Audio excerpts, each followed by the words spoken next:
sebenarnya apa sih Ibu perbedaan antara PGMI dengan PGSD? Di lingkup yang lebih luas, mereka juga bisa menempatkan bahwa dosen tidak hanya dosennya saja, tapi juga orang tuanya yang bisa diajak untuk berkomunikasi, sehingga ketika kita mengajar dengan hati, sampainya juga akan dengan hati juga.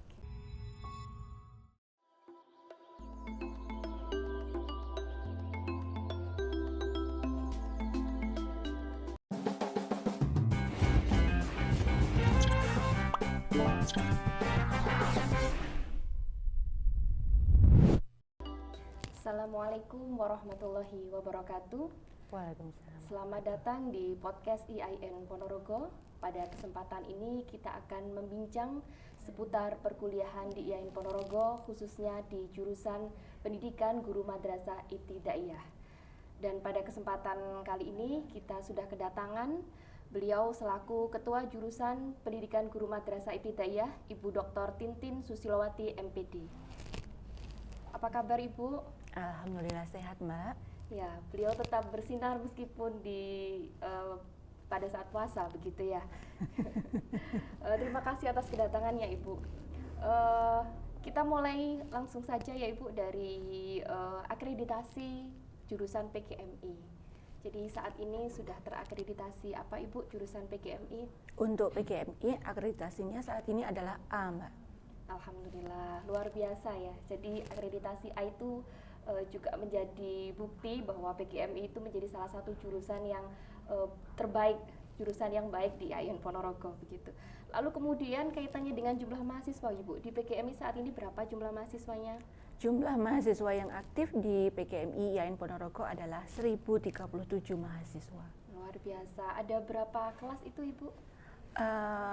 Untuk tiap angkatan ada kisaran 7 sampai 9 kelas. Iya, luar biasa, dan itu dari berbagai wilayah ya Ibu? Yap, di Indonesia. Di Indonesia, iya. Jadi sudah dari penjuru Indonesia, iya. Ada yang datang ke Ponorogo untuk kuliah di jurusan PGMI. Betul sekali, Mbak. Iya.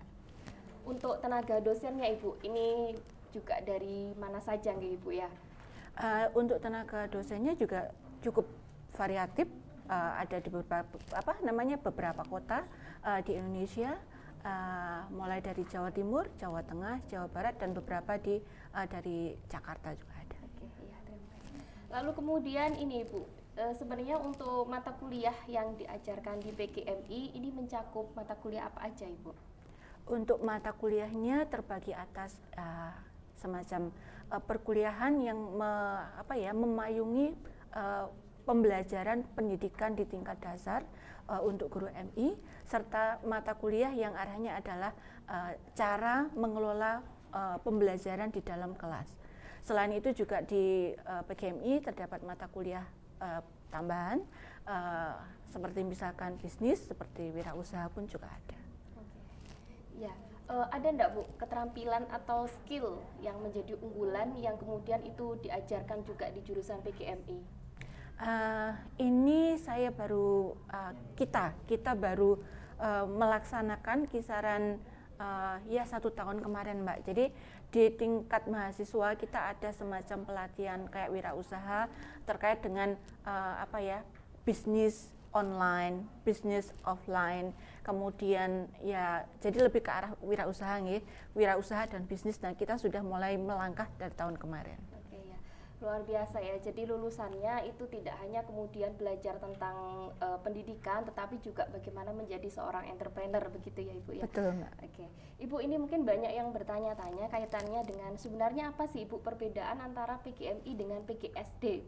Oke, kalau kita berbicara tentang PGSD tentu fokus utamanya, titik tekannya adalah bahwa lulusan dari PGSD mestinya akan menjadi guru SD dengan memiliki dasar pengetahuan dan keterampilan tentang pendidikan dasar, begitu. Adapun bedanya dengan PGMI, ketika kita berbicara tentang PGMI ternyata tidak hanya sekedar pendidikan dasar yang ditambahkan atau ditekankan di situ, tapi terdapat juga muatan nuansa pengetahuan dan keterampilan secara agama, sehingga diasumsikan ketika seorang mahasiswa telah lulus dan siap menjadi tenaga guru MI, maka akan memiliki pengetahuan keterampilan yang komprehensif terkait dengan pendidikan dasar serta pengetahuan dan keterampilan yang utuh tentang keagamaan. Begitu. Luar biasa gitu Ibu ya. Jadi pendidikan agama juga sangat ditekankan di jurusan pendidikan guru madrasah Ibtida'iyah. Benar sekali, Mbak. Seperti yang kita tahu Ibu bahwa PGMI itu juga ada di kampus lain, tidak hanya di IAIN Ponorogo begitu. Nah, kira-kira apa sih sebenarnya keunggulan dari PGMI di IAIN Ponorogo ini, Ibu? Ketika kita berbicara tentang keunggulan, di sini saya sebagai kajur menekankan kepada dosen-dosen kita bahwa intinya adalah bahwa pembelajaran mendampingi mahasiswa kita dalam proses pembelajaran itu merupakan hal utama, sehingga kita belajar menanamkan kepada jurusan kita bahwa kita sebagai dosen mendampingi, mengiringi mahasiswa dengan hati, kita mengajar dengan hati, kita berbagi dengan hati, dan itu alhamdulillah sepertinya dirasakan oleh mahasiswa kita, sehingga sering, saya bisa mengatakan sering, mahasiswa itu sering berkunjung ke rumah, kemudian sering berbicara. Artinya kan di sini prosesnya tidak hanya dalam akademis formal di dalam kelas, ternyata itu di lingkup yang lebih luas mereka juga bisa menempatkan bahwa dosen tidak hanya dosennya saja, tapi juga orang tuanya yang bisa diajak untuk berkomunikasi, sehingga ketika kita mengajar dengan hati, sampainya juga akan dengan hati juga, begitu. Jadi mungkin ini yang tidak ditemukan di kampus lain begitu ya Bu. Jadi bagaimana kemudian dosen, hampir seluruh dosen, semua dosen itu kemudian menjalin hubungan emosional yang baik dengan mahasiswanya. Betul. Begitu ya. Sehingga ya bisa mendampingi secara utuh bagaimana kemudian mahasiswa menyelesaikan perkuliahan. Betul. Di jurusan PGMI. Ini yang terakhir Ibu, kaitannya dengan profil lulusan. Jadi kira-kira kalau misalnya teman-teman itu kuliah di PGMI, ini mereka akan bisa memasuki dunia kerja yang seperti apa, atau mereka bisa menjadi apa begitu? Oke, terima kasih Mbak. Ini juga diantaranya yang sering saya tegaskan kepada teman-teman mahasiswa, terutama HMJ, bahwa ketika kita berbicara tentang berapa tahun yang akan datang, dunia perkembangannya sudah sangat berbeda sekali, bahwa dibutuhkan tidak hanya kecerdasan kognitif sebagai seorang calon guru, sebagai seorang pendidik, tapi juga kecerdasan di luar itu, bersosialisasi, berinteraksi. Oleh karena itu membaca peluang di segenap sisi, itu adalah bagian yang tidak bisa kita lepaskan. Oleh karena itu saya sangat menekankan kepada mahasiswa bahwa intinya adalah